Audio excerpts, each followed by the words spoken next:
Alpha beta gamma மற்றும் delta ஆகியன 2x⁴ plus 5x⁴ minus 7x⁴ plus 8 is equal to 0 எனும் பல்லுறுப்புக்கோவை சமன்பாட்டின் மூலங்கள் எனில் alpha plus beta plus gamma plus delta மற்றும் ஆல்பா பீட்டா காமா டெல்டா ஆகியவற்றினை மூலங்களாகவும் முழு எண்களை கெழுக்களாகவும் கொண்ட ஓர் இருபடி சமன்பாட்டை காண்க. ஸோ நம்மளுடைய வேலை என்ன தெரியுமா அப்படின்னா ஒரு இருபடி சமன்பாடு அமைக்கிறதுக்கு அதனுடைய மூலங்கள் என்னது இந்த ரெண்டு கொடுத்துருக்குறாங்க. ஓகே, ஸோ இந்த ரெண்டு எப்படி கண்டுபிடிக்கணும் அப்படின்னா இந்த பல்லுறுப்புக்கோவை சமன்பாட்டினுடைய மூலங்கள் தான் இந்த alpha beta gamma delta. So அதை பயன்படுத்தி இந்த ரெண்டையும் கண்டுபிடிக்க போறோம். ஓகே, ஸோ அவ்வளவுதான், கணக்கு எழுதிக்கலாம்.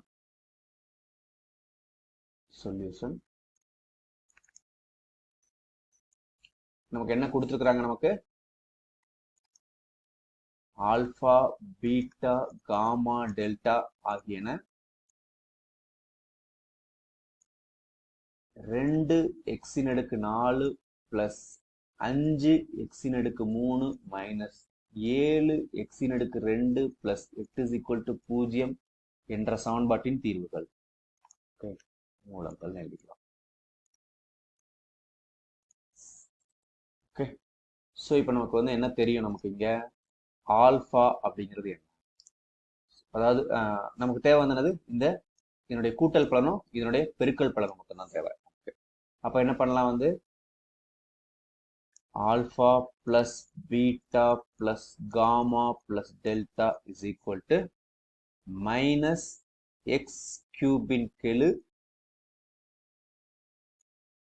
டிவைடட் பை x⁴ கெழு. Okay, so this is equal to minus 5/2. so இது என்னது x³ கீழே 5, x⁴ கீழே 2. அதுக்கப்புறம் நமக்கு என்ன தேவை, இந்த alpha beta gamma delta. so alpha beta gamma delta is equal to, இதுக்கு நமக்கு என்ன தேவை அப்படின்னா இது மூலங்களின் பெருக்கல் பலன். மூலங்களின் பெருக்கல் பலனுக்கு ஃபார்முலா என்னது, மாறிலி உறுப்பு டிவைடட் பை x⁴ கெழு. Okay, so this is equal to மாறிலி உறுப்பு என்னது இங்க 8 டிவைடட் பை x⁴ கீழே 2. so 8/2 is equal to 4. Okay, so இதுதான் என்னது நமக்கு தேவையானது. இப்போ நம்ம எழுதிக்கலாம், தேவையான இருபடி சமன்பாடு எழுதிக்கலாம். தேவையான இருபடி சமன்பாடு மூலங்கள் மட்டும் கொடுத்தாங்க அப்படின்னா நமக்கு இருபடி சமன்பாடு கண்டுபிடிக்கிறதுக்கு ஒரு ஃபார்முலா இருக்குது, அதுதான் நம்ம இங்க எழுத போறோம். தேவையான இருபடி சமன்பாடு என்னது அப்படின்னா x² மைனஸ் மூலங்களின் கூடுதல்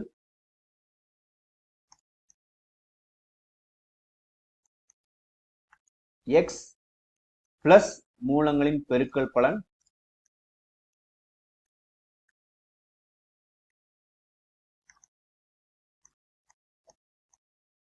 is equal to 0. Okay, so நமக்கு இதுதான் ஃபார்முலா. இப்போ நம்ம இதை சப்ஸ்டிட் பண்ணலாம். ஸோ x² மைனஸ் மூலங்களின் கூடுதல் என்னது alpha plus beta plus gamma plus delta plus alpha beta gamma delta. Okay, x plus மூலங்களின் பெருக்கல் பலன் என்னன்னா இந்த alpha plus beta plus gamma plus delta பெருக்கல் alpha beta gamma delta. Okay, so this is equal to 0. இப்போ நம்ம என்ன பண்ண போறோம் அப்படின்னா இந்த ரெண்டையும் சப்ஸ்டிட் பண்ண போறோம் இதுல. ஸோ x² மைனஸ் இங்க என்னது இது ரெண்டையும் கூட்ட போறோம். ஸோ மைனஸ் 5/2 கூட்டல் 4x பிளஸ் மைனஸ் 5/2 பெருக்கல் 4 is equal to 0. Okay, so இங்க என்னது எல்சிஎம் கிடையாது. ஸோ அதனால என்னது 2 தான், அதாவது இங்க கீழே எதுவும் நம்பர்ல. ஸோ எல்சிஎம் என்னது 2. ஸோ அப்போ என்னது இங்க 4 2 8. ஸோ நமக்கு என்ன கிடைக்கும் அப்படின்னா x² மைனஸ் இங்க என்னது இங்க என்னது 8 மைனஸ் 5ங்கிறது என்னது 3/2x. ஓகே, அதுக்கப்புறம் இங்க என்னது மைனஸ் இங்க என்னது 1 2 இங்க 2 இது கேன்சல் ஆயிரும். ஸோ நமக்கு என்னது i2 10 is equal to 0. நமக்கு என்ன கொடுத்துருக்காங்க அப்படின்னா முழு எண்களை கெழுக்களாகவும் அப்படின்னு கொடுத்துருக்காங்க. ஸோ அதனால என்ன பண்ணணும் அப்படின்னா இதனுடைய கெழுக்கள் எல்லாம் முழு எண்களா இருக்கும். இங்க வந்து இது பின்னமா இருக்குது, அதனால அதை 2ஆல பெருக்கணும். ஸோ நமக்கு என்னது 2x² minus 3x minus 20 is equal to 0. So இதுதான் வந்து அவங்க கேட்ட இருபடி சமன்பாடு. ஓகே, ஸோ இதனுடைய மூலங்கள் வந்து என்னது alpha plus beta plus gamma plus delta, அது ஒரு மூலம்.